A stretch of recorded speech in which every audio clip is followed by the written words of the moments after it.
अस्सलाम वालेकुम व्यूअर्स। आज आपको पता चल गया होगा कि जसिंडा आर्डन ने सेकंड टर्म जो है वो भी जीत ली है और बड़ी हैवी अक्सरियत से उन्होंने जीती है। इसके ऊपर मैं बात करना चाहूँगा कि इस इलेक्शन में न्यूजीलैंड के इस इलेक्शन में क्या हुआ।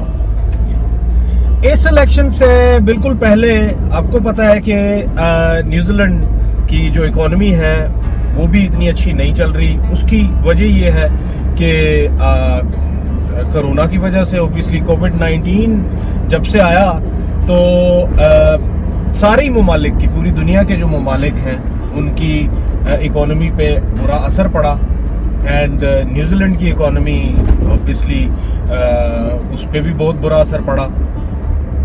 लेकिन ये है कि इन्होंने कोरोना के दौरान जो बेस्ट इक़दामात थे वो किए और New Zealand was the very first one जहां से कि वो कोविड-19 बिल्कुल ख़त्म हुआ, क्योंकि इन्होंने वहाँ पे स्ट्रिक्ट इक़दामात किए जो कि ऑब्वियसली जिनकी वजह से कि कोविड-19 पे काबू किया जा सका।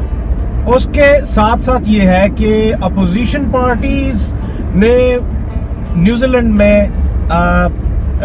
इलेक्शन से पहले बहुत ज़्यादा इनको आड़े हाथों लिया। किस वजह से?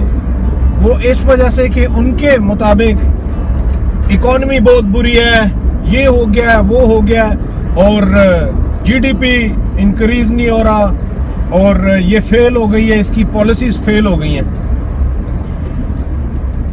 क्या हुआ कि लोगों ने, क्योंकि वहां पे पढ़े लिखे लोग बसते हैं, जमहूरी लोग बसते हैं, ना वो नान खाते हैं ना कुछ इस तरह की चीजें वो थोड़ी खाते हैं, कीमे वाले नान और ये वो, और वो पढ़े लिखे, उनकी ज़हनी नशोनुमा की जाती है। ये वो लोग हैं, वो हमारी तरह थोड़ी है, वो हमारी तरह थोड़ी है कि बस जो कुछ मर्जी है कह दो मान मून जाएंगे।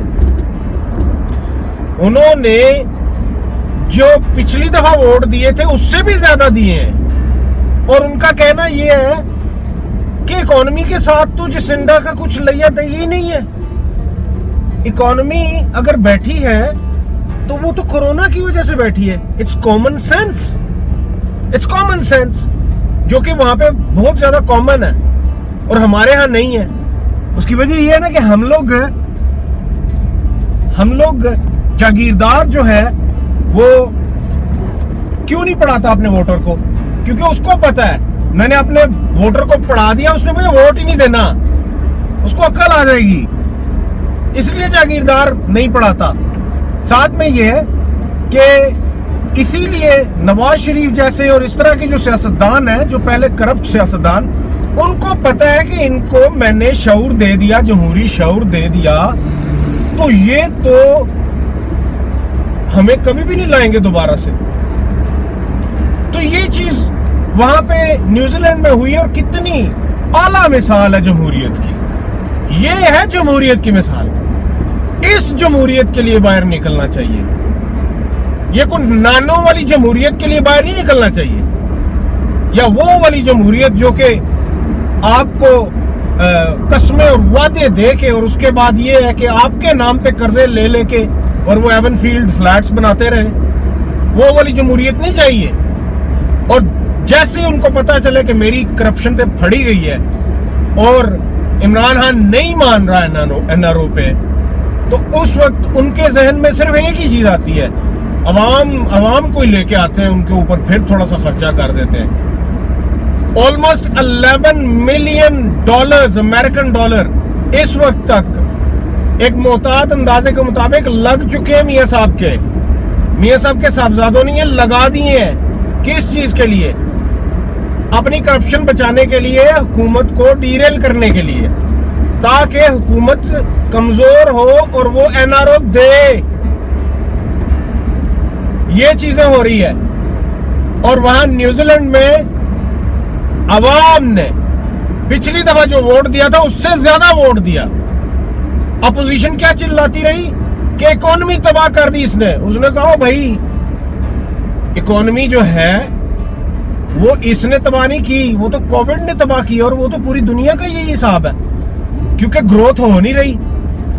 ग्रोथ होगी, इकोनॉमिक ग्रोथ होगी तो तब जाके चीजें स्टेबल होंगी ना, ऐसे ही थोड़ी हो जाती हैं, ऐसे ही थोड़ी हो जाती हैं।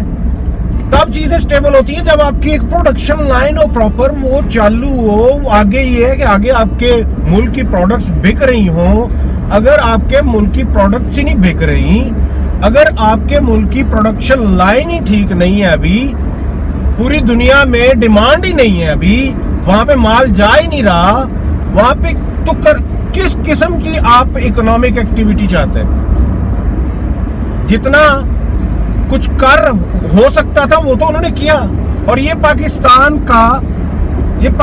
का सिर्फ मसला नहीं है इन्फ्लेशन और इकोनॉमी डाउन होना, पूरी दुनिया का यही मसला है।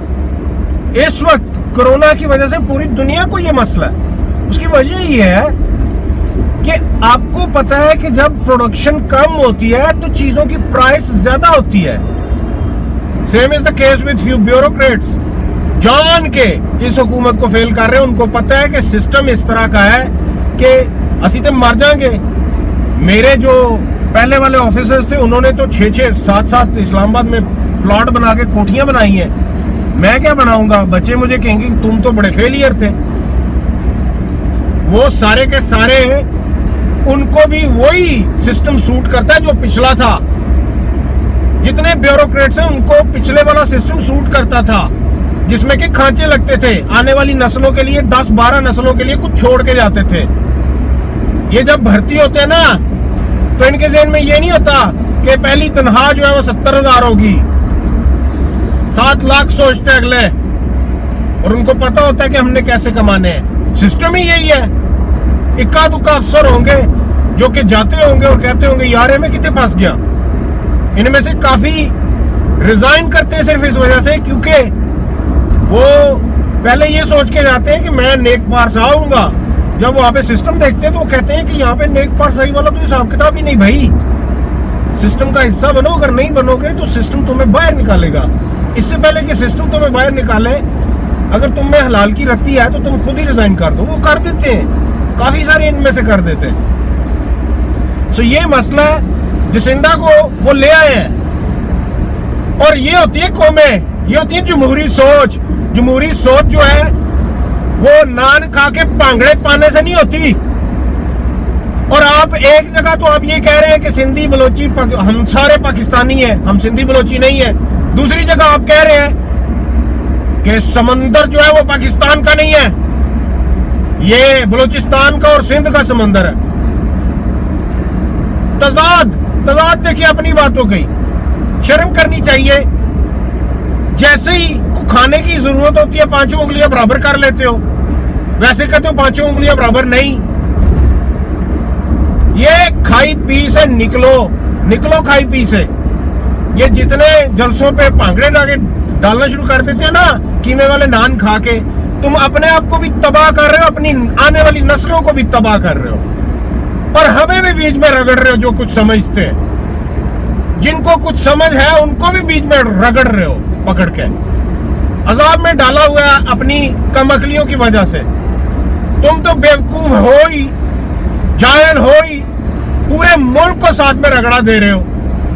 पूरी दुनिया चीख चीख के कहती है कि वो करप्ट है, तुम लोग कहते नहीं वो पारसा है। इन चीजों से जमहूरियत मापी जाती है जो न्यूजीलैंड में हुआ है। और जसिंदा वही है जिन्होंने के बहुत ही अच्छे तरीके से अपने मुल्क में जब क्राइस्ट चर्च वाला वाकया हुआ था उसको टैकल किया था। फिर साथ में ये है कि दूसरी एग्जांपल उनकी सबसे जो हुकूमत की best example, same is the case with Imran Khan इस बार। उन्होंने जब कोविड आया, कोविड को आला तरीके से मैनेज किया, आला तरीके से। Nobody could do it better than this. इसी बात के साथ अपना ढेर सारा ख्याल रखिएगा और इस बारे में सोचिएगा। अपना ढेर सारा ख्याल रखिएगा। अल्लाह हाफिज।